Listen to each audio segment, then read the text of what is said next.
traumatized. The lighting, I'll show you. Look, literally, I have like 2-3 different lamps.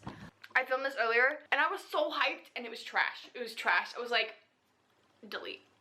You're done. That's why the thumbnail looks different than this video. Today's video, also hello. Hello, my name is Christina if you are new here.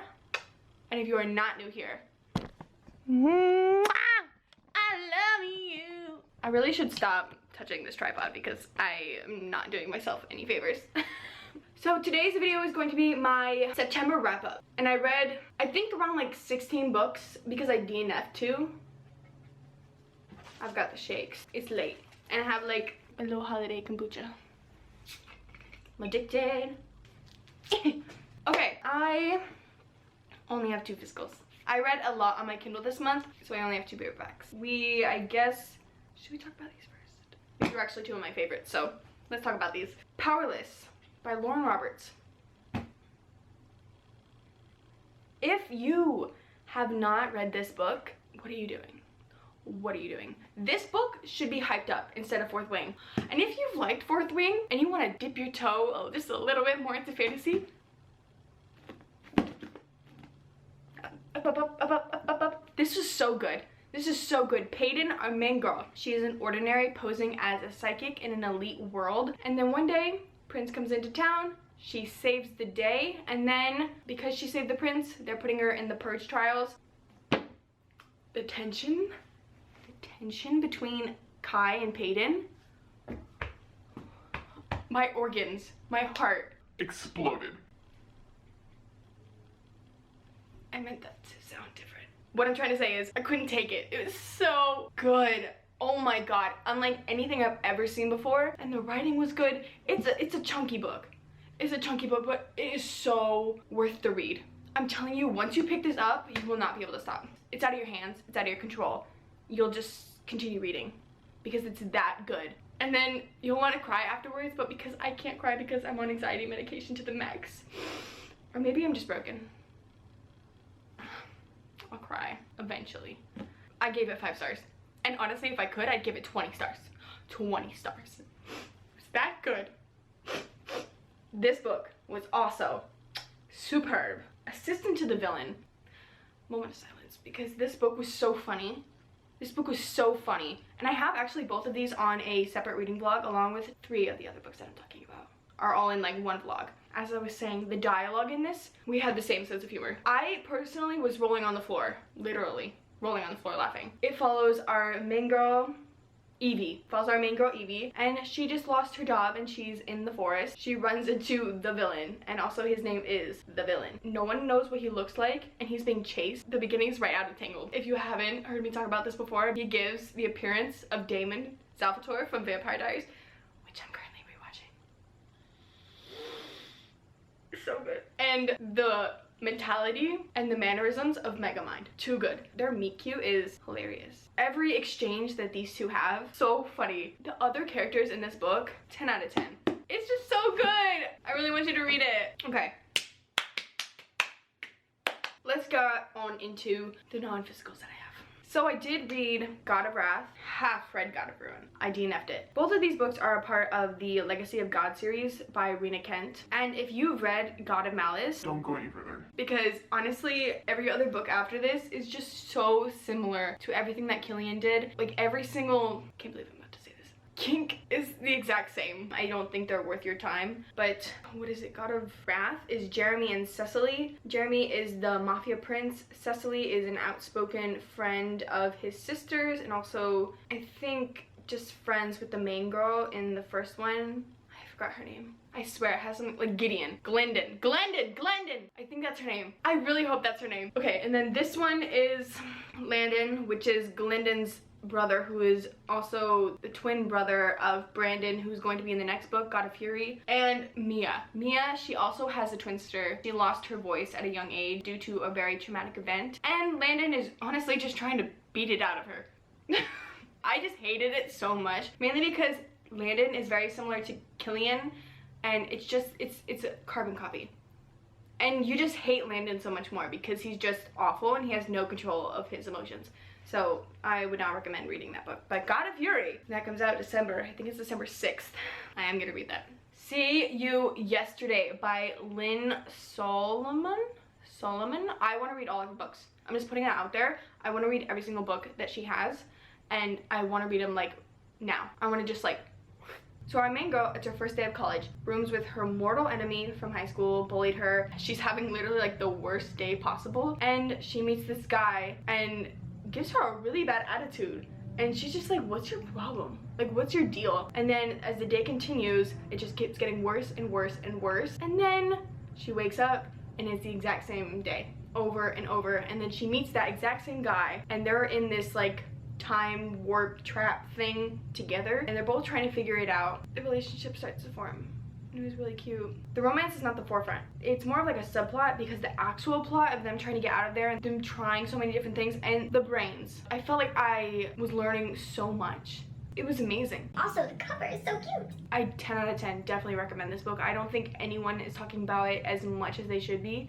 This book, this author, she's a gem. She's a gem. Go read all of her stuff. I mainly want to read Weather Girl. That seems like a very fall book. Then I read 3 books in the Mindfuck series. If you are trying to like dip your toe into dark romance, pick it up.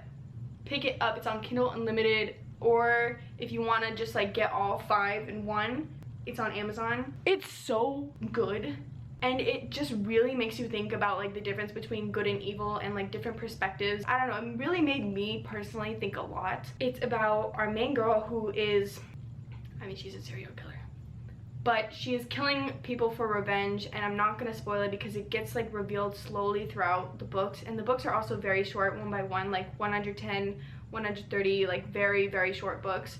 And each one slowly gets revealed more and more as to why she's doing what she's doing. But she's also dating the private investigator, like the FBI dude, who is working on this case. She's literally like right under their nose. It just becomes this whole mess. I have no idea how it ends because I haven't read the last 2. But so far, it's just so easy to read, so easy to digest. It's not like she's just killing mindlessly. Like, there is actual thought being put in between, and I know how that sounds, but you can sympathize with her, but also realizing like, hey, you know, this isn't the end all be all, but it's so much bigger than what it seems like at the very beginning. Like, everyone is hiding a secret, and the secret is just bigger than you would ever imagine. You should read it. I think I give them all like 4.5 stars. So good. And the subplots also so good. Kind of like you're watching like NCIS or like one of those kind of Law and Order type of shows, but like better. Yeah. Then I listened to The Shadows Between Us, and it's basically about our main girl. She's trying to kill the Shadow King. Well, she's trying to get married to him. Kill the Shadow King so that she can rule, because I think she doesn't come from a lot of money. And there is going to be a second book, but it's going to follow the sister who they didn't even really talk about. And also our main girl, she said that her sister has the brain of a rock, so not really hyping her sister up. It's kind of like giving Bridgerton Vampire Diaries, but there are no vampires, but like the energy. I gave it 3 stars because some bits were interesting, and then a lot of it was just really boring. Like, nothing was happening. And also, enemies to lovers where? Enemies to lovers where? She wanted to kill him for like 2 seconds, and then she was like, maybe not. She folded so fast. And then I listened to Hush Hush, which is about like fallen angels. It follows our main girl, whose name escapes me at the moment. She meets this new guy at school, and he's like really interested in her. Like really, really, really nosy. And then she's like, why? He just keeps like showing up. He's super sus, and then it just kind of escalates, but not in the way that you think it would. And there's like angels, fallen angels, trying to get their wings back.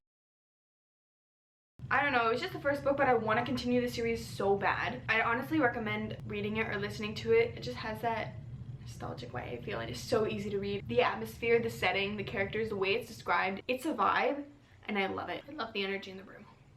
Okay, and then I listened to The Coldest Girl in Cold Town. Vampires are real. There's been a massacre. her ex-boyfriend's been bitten and is possibly going to turn into a vampire. So they're taking him to a cold town, but also there's a very, very old vampire, like an original vampire. There's like a little love story. The main goal of this is really just trying to not let anyone turn into vampires, and it was quite boring. So I personally wouldn't recommend this. Like, I don't think you should go out of your way to read this book. Ooh. In a New York minute. In a New York minute. I was going to buy this book not too long ago because I wanted to read something set in New York City, rom-com. I found it on Libby and I was like, oh my god.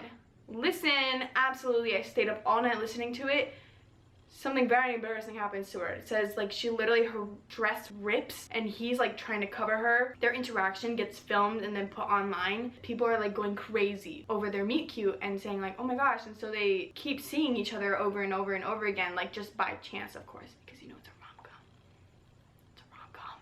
They sort of start falling for each other and it drove me crazy. I think if I read it physically, I would have been able to put my own interpretation on it and like my own voices for it, you know what I mean? Whereas like when the narration is not great, it really ruins like the entire experience, and so I hated it. I hated it so much. Okay, then I read 5 Survive. Honestly, that was crazy. That was crazy. 6 people in an RV going camping for spring break. Then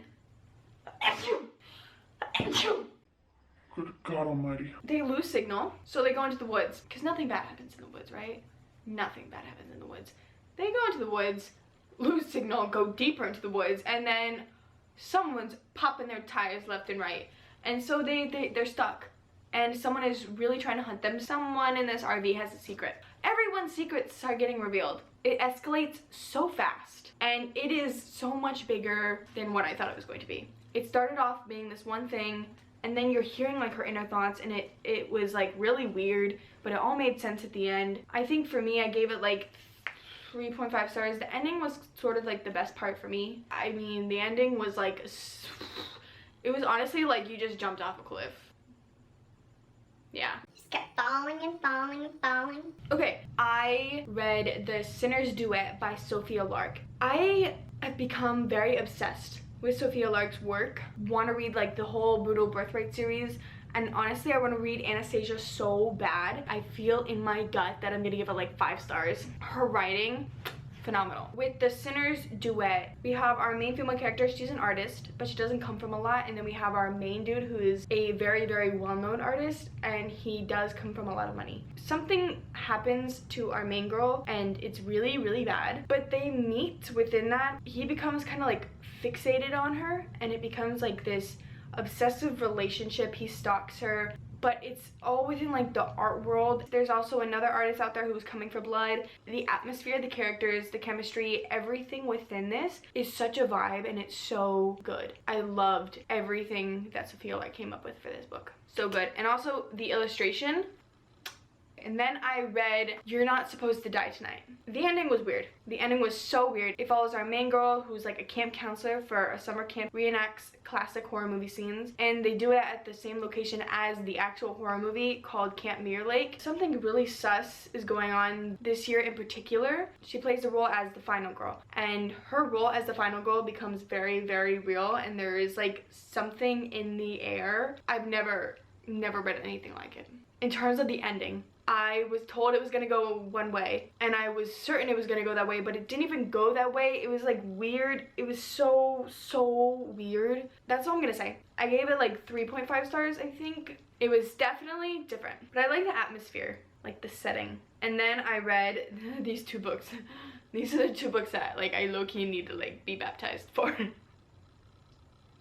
The Dare by Harley LaRue. 0.5 to the duology The Losers, I think it's called. This was taken off of Kindle Unlimited. Like, it was banned. They took it off, and I was like, oh my god, how bad could it be? Because there's some really bad stuff on there. Some really bad stuff, if you know.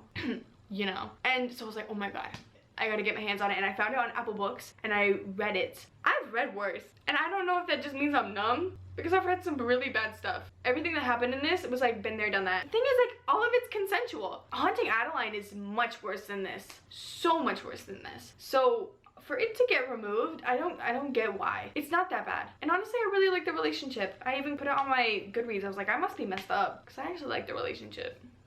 I'm not going to continue the series though because I really just like Manson and it's a poly relationship. That's fine. I just didn't like the other dudes.